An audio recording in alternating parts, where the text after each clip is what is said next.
Salam sejahtera untuk kita semua. Perkenalkan, nama saya Gradiana Raniseran dengan NIM 2113010035, mahasiswa Universitas Nusa Cendana, Fakultas Kelautan dan Perikanan, Program Studi Budidaya Perairan. Pada kesempatan ini saya akan menjawab soal UTS mata kuliah pengantar ilmu kelautan dan perikanan. Yang pertama, potensi kelautan dan perikanan di Indonesia. Sebagai negara kepulauan terbesar dengan luas wilayah laut sebesar 5,8 juta kilometer persegi, sektor maritim atau kelautan menjadi sangat strategis bagi Indonesia. Meskipun demikian, selama ini sektor tersebut masih kurang mendapat perhatian serius bila dibandingkan dengan sektor daratan. Padahal, jika potensi pembangunan ekonomi kelautan Indonesia dikelola dengan inovatif dan baik, maka dapat menjadi salah satu sumber modal utama pembangunan dan dapat memberikan manfaat yang maksimal bagi negara dan masyarakat Indonesia. Perikanan Indonesia adalah yang terbesar di dunia, baik perikanan tangkap maupun perikanan budidaya, dengan potensi produksi lestari sekitar 67 juta ton per tahun. Yang kedua, potensi perikanan budidaya Indonesia. Pengembangan perikanan budidaya diarahkan untuk menopang perekonomian nasional, ketahanan pangan nasional, serta memenuhi gizi masyarakat. Upaya tersebut didukung karena Indonesia memiliki potensi lahan perikanan budidaya yang besar, yakni 17,9 juta hektar. Saat ini baru termanfaatkan kurang lebih 6,70%. Masing-masing untuk budidaya laut seluas 2,68%, budidaya air payau seluas 21,97%, dan budidaya air tawar seluas 10,67%. Sepanjang tahun dari tahun 2015 sampai 2018, kinerja ekonomi perikanan budidaya tercatat tumbuh positif.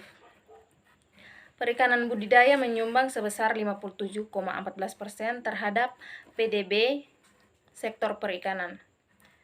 Pencapaian produksi nasional yang tumbuh 3,38% per tahun dari 15,63 juta ton pada tahun 2015 menjadi 17,25 juta ton pada tahun 2018. Tiga komoditas utama yang mengalami peningkatan produksi yang signifikan adalah udang 35,22%, gurami 35,9%, dan lele 23,94%. Sedangkan nilai produksi perikanan budidaya naik rata-rata sebesar 19,20% per tahun. Yang ketiga, potensi kelautan dan perikanan NTT. Potensi kelautan dan perikanan di NTT juga masih menjadi salah satu potensi ekonomi yang sangat vital bagi sebagian besar masyarakat NTT.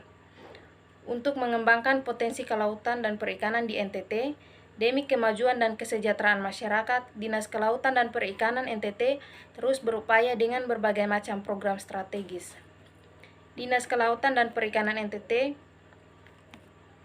Ganes Murkianto menyatakan pada tahun 2017, jenis kelautan dan perikanan memiliki 3 rencana program strategis, yakni program ikan tangkap, program ikan budidaya, dan pengembangan sumber daya manusia dan kelembagaan. Kegiatan ikan tangkap difokuskan pada pengolahan sumber daya kelautan di NTT yang luasnya mencapai 200 lebih kilometer persegi, serta memiliki potensi ikan tangkap sebesar 230.000 ton per tahun. Yang keempat, potensi perikanan budidaya NTT. Dalam kegiatan budidaya di NTT, Dinas Kelautan dan Perikanan tengah menyiapkan benih ikan air tawar untuk disuplai ke seluruh NTT dengan memperdayakan kelompok tani berbasis ikan air tawar serta budidaya rumput laut di seluruh NTT.